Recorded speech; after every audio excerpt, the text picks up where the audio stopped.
Unstoppable. This is your unstoppable girl, Yvonne. And for today's video nga guys, ang gagawin ko lang naman ay rating sa mga K-dramas that I've already watched. Part 2! So for our first K-drama, the title is Backstreet Rookie. So for me, ang Backstreet Rookie, 10 over 10 talaga yan. Kasi alam nyo kung anong meron doon sa movie na Backstreet Rookie. Alam mo, ito lang naman kasi yung mga nangyayari sa movie na yon. Yung babae is marunong siyang magkarate. And then, meron talaga siyang comedy and romance. And then, meron din siyang konting thrill. So, ano pang hinihintay nyo? Manood na kayo sa Look or sa Bilibili dahil available doon. And for my rating, 10 over 10 talaga yan. Next is Only for Love. Actually, yung movie na Only for Love, hindi siya K-drama but C-drama. And yung character nga doon, nandun si Dylan Wang, ang pogi! And doon din si Bai Lu, yung pinakamagandang actress sa China. Ay, pinaka ba? Basta, sobrang ganda ni Bai Lu. So for my rating, 10 over 10 talaga yan kasi ang nandun kasi sa movie na yun is romance. Meron talaga siyang romance, nakakilig talaga lahat ng mga kaganapan sa movie na yon. So for me, 10 over 10 talaga yung Only for Love. Next is High School Return to Gangster. Oh my God, High School Return to Gangster, it's 10 over 10. Next is, ito talaga yung romance and ang mayayari dito is time traveler or mag-time travel yung babae.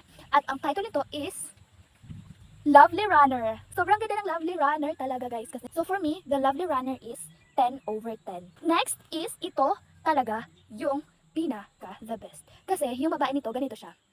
Kasi ang title lang naman dito ay Strong Woman Do Bong Soon or Strong Woman Do Bong Soon. So ito yung babae na sobrang lakas na kahit mga lalaki kaya niyang talunin sa isang kick lang niya.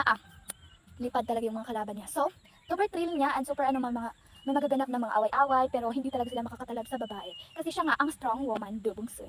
So for me, 10 over 10 talaga yan. Next is the K-drama movie that the title is Brewing Love. Ito yung movie na parang yung ginagawa nila is gumagawa sila ng alak.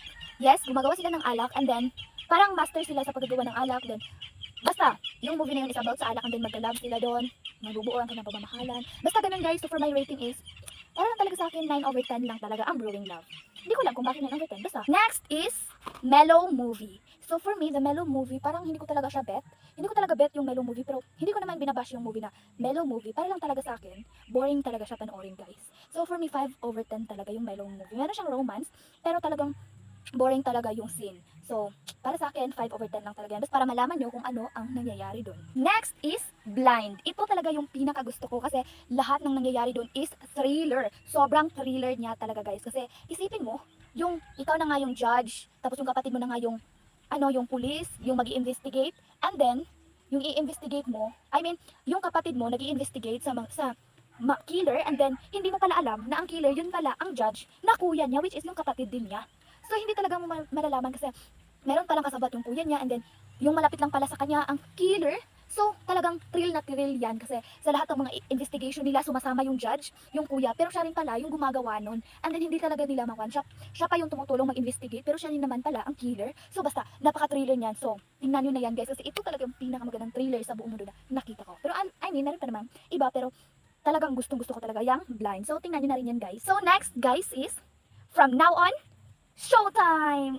So yung movie na yan guys is yung sa lang naman sa gaya ng nakikita niyo sa title, From Now On Showtime. From the word Showtime, meron kasing mga show, yung lalaki meron siyang show which is yung show niya is yung magic yung show niya. Tapos parang yung magic niya, hindi talagang magic trick. Kasi yung ginagawa nilang naman sa magic, siya kasi yung taong nakakakita ng multo. And then yung multo, yun yung mga tumutulong sa kanya para i-perform ang kanyang magic sa lahat ng karamihan ng tao. So, may mga pinapalutang-lutang siya, pero hindi alam ng mga tao kung paano niya yun ginawa. Kasi lang naman ang gumawa nun is mga ghost, so hindi makikita ng mga tao, which is siya lang ang makakita. So, ganap na ganap talaga siya guys. So, yan talaga ang pinakamagandang magic na nakita ko. So, tingnan nyo na rin yan guys. And for my rating is 10 over 10 kasi meron din siyang comedy, meron din siyang thriller, and meron din siyang kilig and spark, meron siyang romance. So, dito na nga muna guys, dito ko na i-pause ang ating pag-rate sa mga napanood ko na mga K-dramas. So, don't forget to like, share, comment, and subscribe. And also, don't forget to hit the notification bell below para updated kayo sa aking mga kaganapan. Meron pa tayong part 3 guys.